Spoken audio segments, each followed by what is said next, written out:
네, 오늘 말씀 가운데 나오신 모든 성도님들을 주님의 이름으로 환영합니다.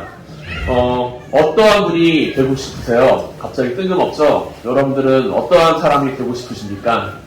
어떠한 사람이 되고 싶냐고 물으면은 우리는 이제 잠깐 생각을 해요. 과연 내가 어떤 사람이 되고 싶었지? 어떤 사람이 되고 싶을까? 생각을 합니다. 그러면서 여러 가지 순간적으로 생각들이 싹싹싹 지나갑니다. 돈 많이 버는 사람이 되고 싶기도 하고, 그리고 다른 사람들한테 존경받는 사람이 되고 싶기도 하고, 그리고 어린 시절에는 위인전에 등장하는 여러 위인들과 같이 사람들에게 많은 도움을 주는 그런 사람이 되고 싶기도 하다라는 생각을 하기도 합니다. 그런데 말이죠, 장래희망에 대해서 이제 청소년들한테 이야기를 하고 물어보면은 초등학교 때까지는 이제 뭔가 그래도 좀 순수해요. 순수하게 사람들이 우리가 예상하는 답변, 세종대왕이요, 뭐 대통령이요, 국회의원이요, 그런 게 나오는 친구들도 있는데 요즘엔 좀 많이 바뀝니다. 뭐가 되고 싶니? 유튜버요. 왜 유튜버가 되고 싶니? 돈 많이 벌잖아요. 이제 우리가 내가 누가 되고 싶은가라고 이야기를 할 때 그 친구들의 이야기를 들어보면은 쉽게 설명해서 성공한 사람이 되고 싶다는 거예요. 성공한 사람. 나는 세상에서 성공한 사람이 되고 싶습니다. 라고 이야기를 하면서 말을 하는 것을 볼 수 있습니다. 아마 이 자리에 계신 성도님들도 마찬가지일 거예요. 내가 성공한 인생을 살고 싶지 실패한 인생을 살고 싶으신 분은 아마 아무도 안 계실 겁니다. 내가 성공한 인생으로 살아가길 원하지, 내가 저 실패한 인생처럼 이제 살아가는 인생을 살기를 원하는 분들은 아마 이 자리에 아무도 안 계실 거예요. 그렇다면 제가 반대로 한번 질문을 다시 한번 드려볼게요. 어떠한 인생이 성공한 인생이라고 생각을 하십니까? 어떤 인생이 성공한 인생일까요? 우리는 성공한 인생에 대해서 많은 이야기를 합니다. 돈을 많이 번 사람이 성공한 사람일 수도 있고요. 아니면 권력을 많이 획득한 사람이 성공한 사람일 수도 있고요. 아니면 뭐 운동선수라면은 그 자기가 하고 있는 그 종목에서 금메달을 따게 된다면, 올림픽에 나가서 금메달을 따면은 성공한 거겠죠. 음악을 하시는 분이라면은 뭐 빌보드 차트 순위에 딱 올라가게 되면은 성공한 인생이다. 성공했다. 그 삶이 성공했다. 이렇게 이야기할 수 있습니다. 그런데 과연 우리가 꿈꾸고 있는 미래에 대한 소망, 그리고 미래와 소망이 내가 바라고 있는 인생에 대한 갈망이 성공에 대해서 이야기를 할 때 그것이 과연 어떠한 성공인지를 우리는 바라보아야 한다는 것입니다. 우리는 세상적으로 성공한 사람들을 많이 바라보고 있어요. 대통령 성공 맞죠? 그 삶에서 이제 한 나라의 대표를 할 수 있는 대통령, 성공한 인생이라고 볼 수 있죠. 대기업 회장이나 대표이사 같은 사람들, 수많은 돈을 벌어들이는 데 있어서 성공했죠. 연예인 가운데서도 인기 스타, 성공한 사람들 분명히 있습니다. 그런데 그런 사람들의 이제 모습을 살펴보게 되면은 그 삶이 언제나 성공으로 시작해서 성공으로 끝나지는 않는다는 거예요. 그 사람의 성공을 그 사람의 인생의 성공이라고 보기에는 조금 무리가 있다는 것이죠. 왜냐하면 우리는 저 사람이 참 성공한 사람이다 라고 이야기를 했는데 불과 얼마 지나지 않아서 저 사람에게 처한 여러 가지 안 좋은 소문들, 뭐 약물에 대한 이야기, 뭐 돈에 대한 이야기, 여자에 대한 이야기, 아니면 뭐 여러 가지 불의의 유혹에 대한 이야기들이 그 사람 주변에서 많이 발생하는 것을 보게 된다는 것입니다.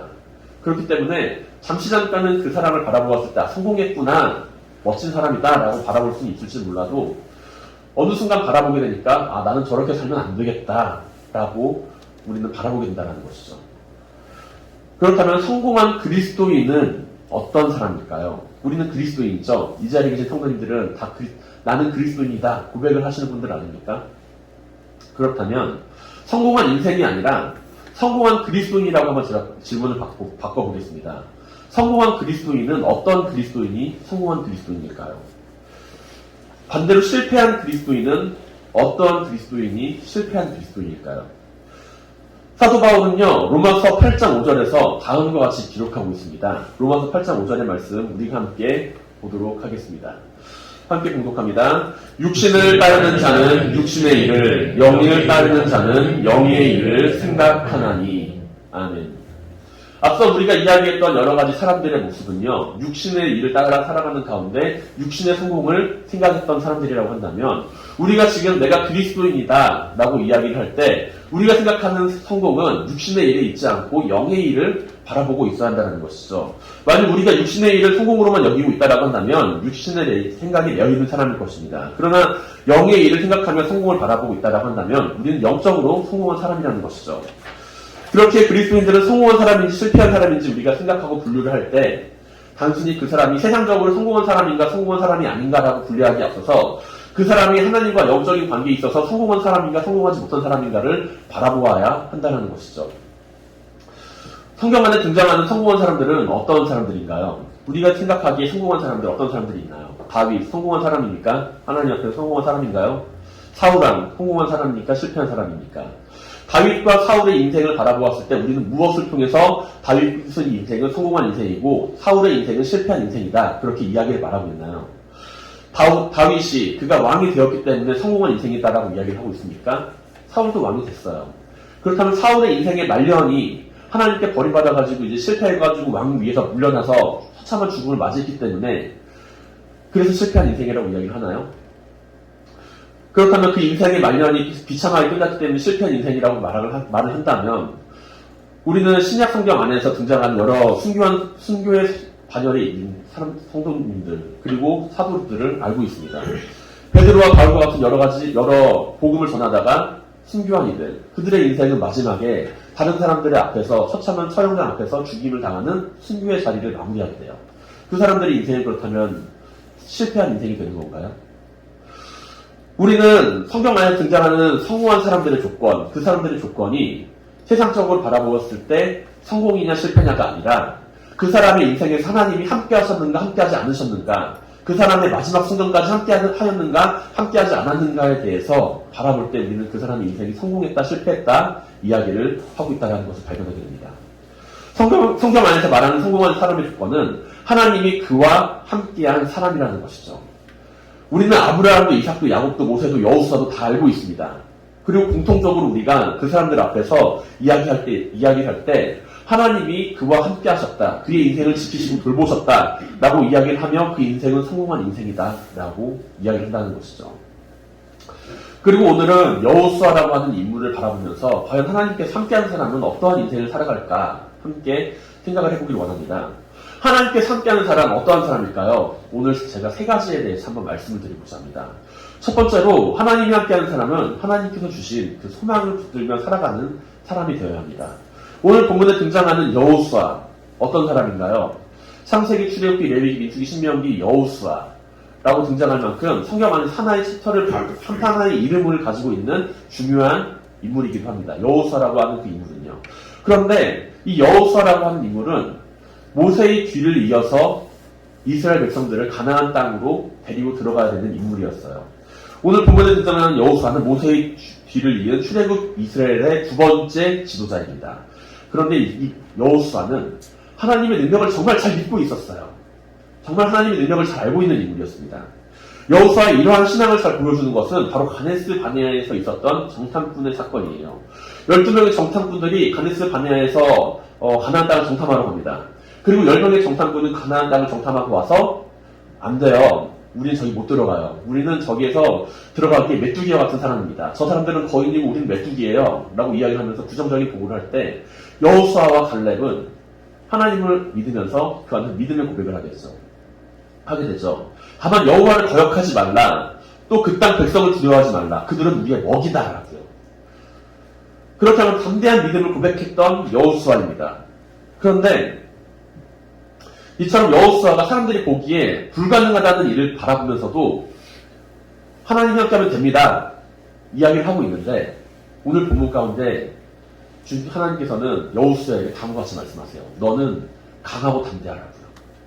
강하고 담대하라. 한 번만 이야기하는 게 아니라 세 번이나 반복해서 강하고 담대하라, 강하고 담대하라 이야기를 하고 계십니다. 왜 그럴까요? 아직 여호수아가 보기에 하나님을 향한 믿음은 있는데 그가 아직 강하고 담대하지 못하다는 것이죠. 하나님을 향한 그 믿음은 있는데 그 믿음이 강하고 담대하지 못한 믿음으로 자리를 잡고 있다는 거예요. 여호수아 정도만 되면은 하나님 보시기에 만족할 만한 믿음 아닌가요? 다른 사람들이 다 반대하고 있을 때 안 된다고 할 때 됩니다 이야기한다면은 하나님 보시기에 만족할 만한 믿음 아닙니까? 다 충분히 강하고 담대하지 않습니까? 라고 생각을 할 수 있는데 아직도 하나님 보시기에 좀 부족하다는 거예요. 왜 부족하다고 하실까요? 왜냐하면 여호수아에게는 하나님께서 큰 능력을 행하시는 분이라는 그 믿음이 있을지는 모르는데 그 능력이 지금 자신에게 나타나는 것, 지금 나를 통해서 이루어질 것이라는 그것에 대한 확신은 조금 부족했다라는 것이죠. 그렇기 때문에 여호수아는 계속 불안했다라는 거예요. 하나님이 크고 놀라우신 분이라는 것을 알았습니다. 알고 믿고 있었어요. 근데 그게 나를 통해서 이루어진다는 그 사실에 대해서는 좀 뭔가 약간 불안한 마음을 가지고 있다는 거예요. 우리는 이러한 삶의 모습을 많이 가지고 있습니다. 하나님 위대하고 크고 놀라우신 분이에요. 근데 내가 너를 통해 일하겠다 라고 이야기를 할 때 하나님 저요? 저를 통해서 일하시겠다고요? 라고 이야기를 하면서 주저주저 할 때가 많이 있다는 것이죠.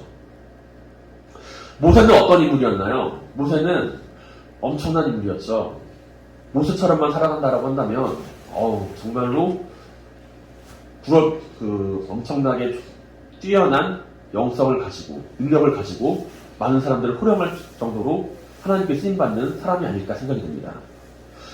이스라엘에게 하신 약속, 출애굽이라고 하는 그 약속을 모세를 통해서 이루시죠. 그리고 이스라엘의 첫 번째 지도자인 모세는 하나님께서 계속 하시는, 하나님과 계속 함께하면서 하나님께서 그를 통해서 언약도 주시고 십계명이라고 하는 그 언약도 주시고 그리고 마른 땅에서 이제 물도 나게 하시고 반석을 치니 물도 나오고요. 만나와 매출하기 그리고 여러 가지 전투에서 승리하게 하는 모세가 손을 들면 승리하고 손을 내리면 또 아말렉과의 전투에서 패배를 하게 되는 여러 가지 능력을 여호수아는 그 옆에서 바라보았습니다. 그런데 어느 날 갑자기 모세가 여호수아를 불러요. 너는 내 뒤를 이어서 이스라엘 백성들을 데리고 가나안 땅으로 들어가야 된다. 제가요? 모세 당신도 하지 못한 그 일을 제가요? 여호수아는 아마 무척 당황했을 겁니다. 하나님께서 이제 여호수아를 통해서 내가 이스라엘 땅 백성들을 가나안 땅으로 들여보내겠다라고 그 이야기를 여호수아가 들었을지라도 내가 어떻게 모세가 하지 못한 일을 내가 할 수 있을까? 그 일을 생각을 하겠다라는 것이죠. 모세의 뒤를 이어서 이스라엘 백성들을 이끌고 가나안 땅으로 들어가야 된다는 것은 매우 영광스러운 일이면서 동시에 매우 부담스러운 일이기도 한 사실이라는 겁니다. 하나님께 함께 하셔서 그 능력을 엄청나게 많은 능력을 행했던 자기가 옆에서 바라보았던 그 가장 가까이서 바라봤던 그 모세조차 하지 못했던 그 일을 이제 내가 해야 돼요. 어떤 생각이 들까요? 모세에게 선택받았어. 하나님께 선택받았어. 할렐루야. 자신감 충만하게 나갈 수도 있지만 모세가 하지 못한 일을 내가 과연 할 수 있을까? 모세조차 하지 못한 일을 내가 과연 할 수 있을까? 그러한 두려움이 여호수아의 마음속에 생겼다는 것입니다. 그리고 그러한 여호수아에게 하나님께서 말씀하세요. 강하고 담대하라. 너는 내가 그들의 조상에게 맹세하여 그들에게 주리라 한 땅을 이 백성에게 차지하게 하리라. 여호와 하나님께서 여호수아를 통하여 앞으로 큰 일을 행하실 것이고 모세의 뒤를 이어서 이스라엘 민족이 가나안 땅으로 들어가게 될 것이라는 것을 이제 여호수아에게 이야기하고 계십니다. 하나님이 여호수아에게 요구하시는 것은요, 다른 사람을 통해서 일을 이루실 거라고 하는 그 믿음이 아니라 내가 너를 통해서 일을 이룰 테니 너는 나를 믿어라 라고 하는 그 믿음입니다. 여호수아에게 요구하는 것은 바로 하나님이 나와 함께 하심으로 큰 일을 행할 것이니 너는 강하고 담대하라. 바로 이 말씀인 것이죠. 하나님이 함께하는 사람은요, 하나님의 일을 행할 때 하나님이 다른 사람을 통해서가 아니라 나를 통해서도 일을 하신다는 것을 믿고 있는 사람입니다. 나를 통해서 일하시는 하나님, 그 하나님을 믿으시기 바랍니다. 우리에게 필요한 것은요, 큰 일을 행할 것을 믿고 하나님이 누군가를 통해서 일을 하실 거라고 생각을 하시는 것이 아니라 바로 지금 나를 통해서 일하실 하나님을 우리는 바라보아야 합니다. 하나님께서 원하시는 것은요, 바로 약속하실 비전을 약속하신 그 비전을 이룰 강하고 담대한 마음을 가진 사람들이라는 것이죠. 사랑하는 성도 여러분, 우리의 믿음이 육적인 성공을 바라보는 것이 아니라 영적인 성공을 바라보며 하나님을 바라보고 살아가게 되길 바랍니다. 믿음 가운데 하나님의 일을 감당하는 것에 대해서 우리는 많은 고민을 하게 되죠. 그리고 그 많은 경우에 우리는 나에게 충분한 능력이 없어서 하나님 안 됩니다. 이야기를 할 때가 많이 있어요. 하나님이 이 일을 명령하실 때 하나님 아직 나에게는 큰 능력이 없습니다 라고 이야기를 하면서 하나님께서 부어주시는 그 소명에 대해서 잠시 외면하는 경우가 있습니다. 그런데 하나님께서 나와 함께 하신다라고 이야기를 하면서 나에게 능력이 없다라고 이야기를 하는 것은 모순적인 말이 아닐까요? 하나님이 지금 나와 함께 한다라고 고백을 하면서 지금 나에게는 능력이 없다라고 생각을 하고 있다라는 것은 하나님의 능력이 그거밖에 안 된다라고 하는 것을 이야기하고 있는 건 아닌가요? 믿음 안에서 필요한 것은 능력이 아니라 확신입니다. 믿음 안에서 우리에게 필요한 것은 능력이 아니라 내가 하나님을 향한 확신을 가지고 나아가는 일입니다. 강하고 담대하게 하나님을 믿으시기 바랍니다.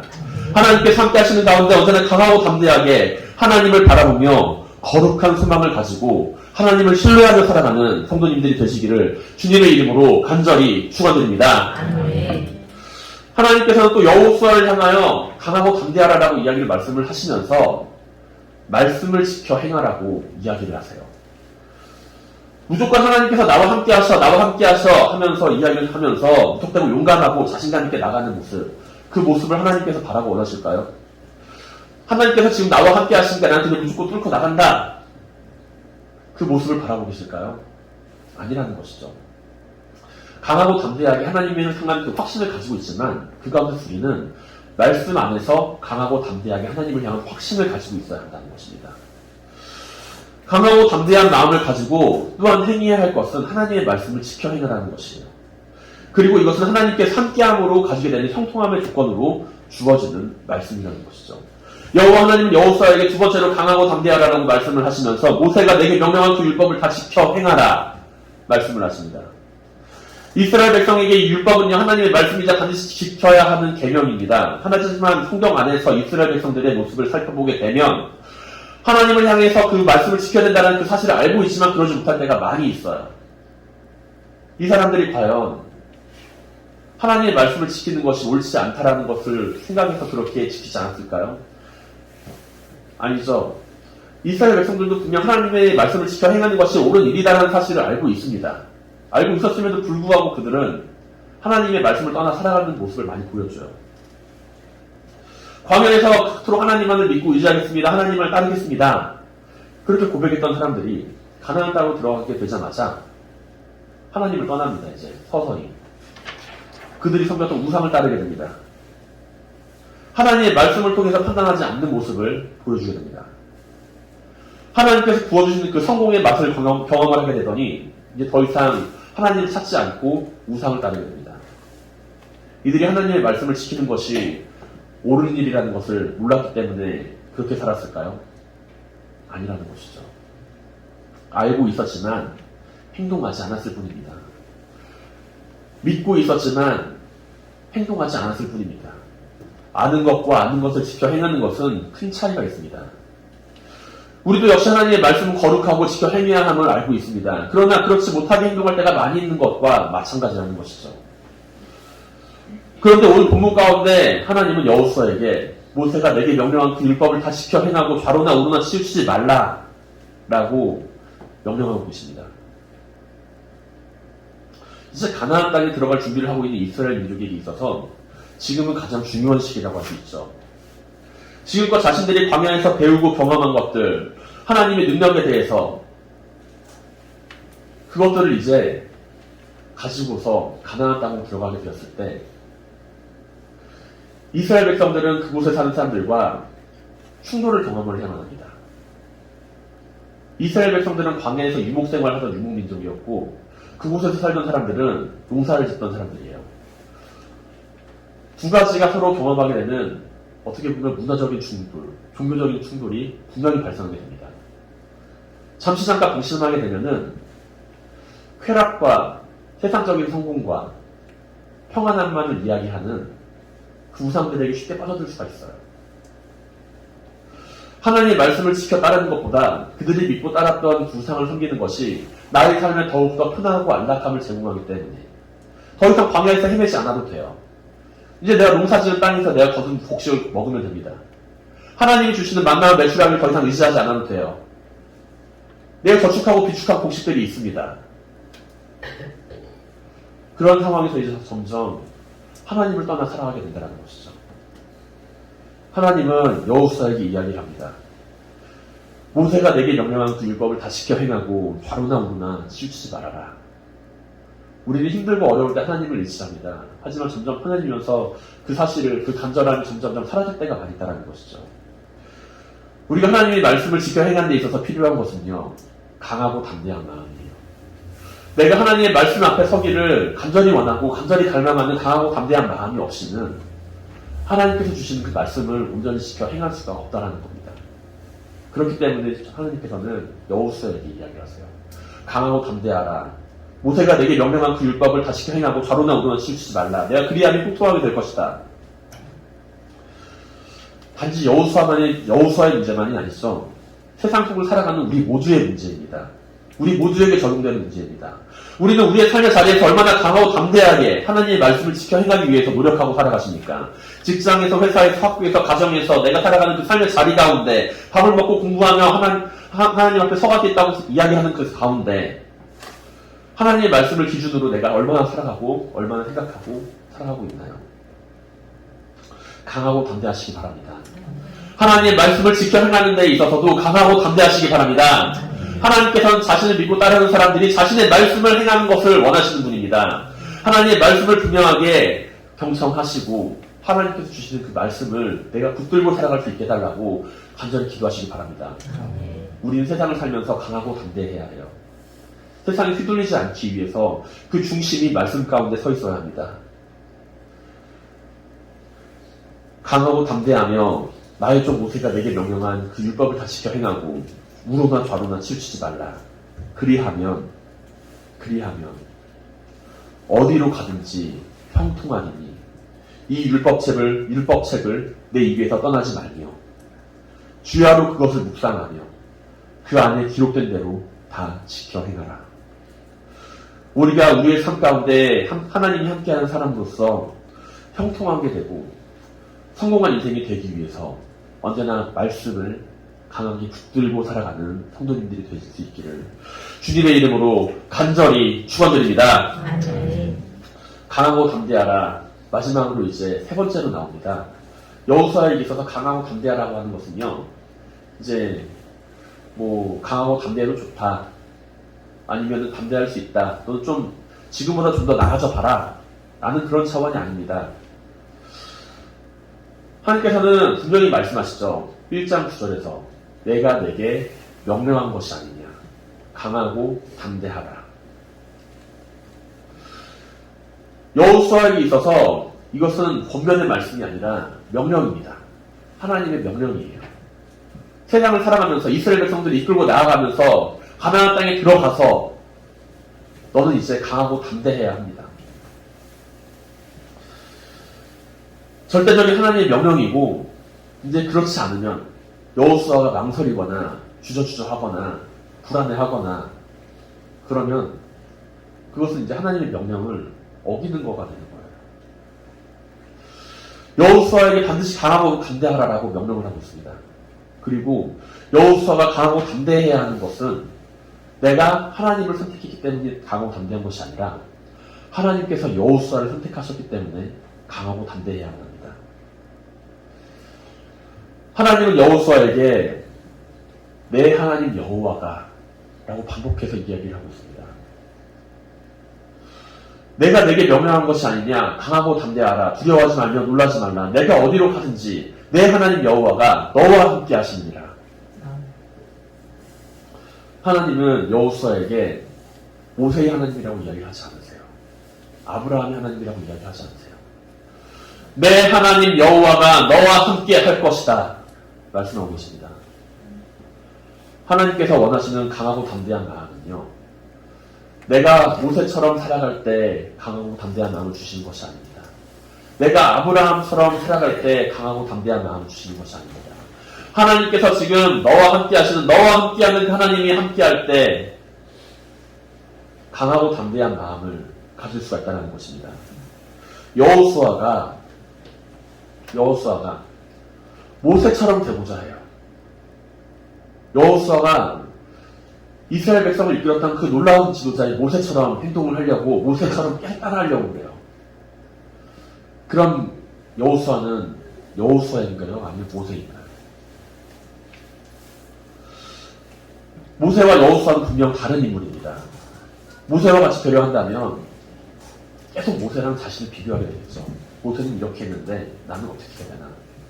모세는 이렇게 했는데 나는 어떻게 해야 되나? 참고는 할 수 있지만 모세처럼 되고자 하는 것과 모세가 했던 일을 참고하는 것은 분명히 다른 일이죠. 모세와 같은 일을, 모세와 내가 했던 일을 비교하며 나아갈 때 여호수아의 마음속에는 어쩌면 교만한 마음이 생길지도 모릅니다. 모세는 가나안 땅에 들어가지도 못했는데 나는 가나안 땅에 들어갔어. 내가 모세보다 더 뛰어난 인물 아니야? 끊임없이 모세랑 비교할 때 그런 생각이 들 수 있다는 것이죠. 모세가 했던 일을 나는 못했어. 나는 그럼 모세보다 못한 인물인가? 하나님께서 원하시는 강하고 담대한 마음은요, 내가 누군가와 비교를 하면서 생겨날 때 가지게 되는 강하고 담대한 마음이 아닙니다. 하나님 안에서 하나님께서 지금 너와 함께 하시니 너는 강하고 담대하라 라는 것이죠. 누군가와 비교할 필요가 없어요. 누군가가 성공하고 누군가가 실패하는 것에 대해서 우리는 바라보며 좋아하거나 비교할 필요가 없습니다. 우리가 강하고 담대할 수 있는 마음, 그것은 하나님께서 나와 함께 하시기 때문입니다. 내 하나님 여호와가 너와 함께 할 것이다. 사랑하는 성도 여러분, 누군가의 하나님이 아닌 내 삶을 변화시킨 하나님과 함께 하시기 바랍니다. 하나님과의 영적인 교제와 만남을 통해서 강하고 담대하게 서나가시기 바랍니다. 이건 누군가가 해줄 수 있는 일이 아닙니다. 바로 지금 내가 해야 하는 일입니다. 하나님의 능력을 알고 있으나 지금 그가 나와 함께 하신다는 그 확신이 없다라고 한다면 이제는 함께 하시는 하나님을 바라보며 강하고 담대한 마음을 가지고 확신을 가지고 살아가는 삶을 살아가시기를 주님의 이름으로 간절히 축원드립니다. 말씀을 마무리하겠습니다. 성공적인 인생, 실패한 인생, 어떠한 인생이 우리의 삶 가운데 우리 앞에 놓여 있나요? 여러분들은 성공한 인생을 살고 계십니까? 아니면 실패한 인생을 살고 계십니까? 돈이 없나요? 돈이 많은가요? 건강한가요? 건강하지 못한가요? 권력을 많이 가지고 있나요? 아니면 권력을 가지고 있지 못한가요? 인간관계에서 성공했나요? 실패했나요? 그러나 그러한 성공이 아닌 하나님께서 함께 하심으로 성공한 인생을 살아가시기 바랍니다. 하나님께서 함께 하심으로 내 인생이 성공한 인생이었다 라고 사람들한테 이야기할 수 있길 바랍니다. 어려움 가운데서도 우리가 강하고 담대한 마음을 가지고서 살아갈 수 있는 이유, 그것은요, 누군가에게 내가 누군가의 도움에 대해서 확신을 가지고 있을 때 가능한 일입니다. 그리고 그 도움이 절대적이라는 것을 믿고 있을 때 가능합니다. 벌써 2022년 새해가 시작한 지 보름이 넘는 시간이 흘러갔습니다. 새해에 가졌던, 다짐을 했던 그 목표들, 내가 지키고자 했던 그 말씀들, 내가 계획했던 그 일들, 그 모든 일들이 점점 잊혀지기 쉬운 시간이죠. 그러나 그 다짐이 나의 삶을 이끌어가기에 앞서서 하나님과 함께 동행하는 삶을 우선적으로 생각을 해보시기 바랍니다. 하나님과 함께 강하고 담대하게 그리고 확신을 가지고 살아가시기 바랍니다. 지금 하나님은 이 자리에 계신 성도님들과 함께하고 계십니다. 그 믿음의 확신을 가지고서 하나님의 말씀에 순종하며 하나님 나라의 소망을 가지고 그 소망을 이루어가는 성도님들이 계시기를 주님의 이름으로 간절히 축원드립니다.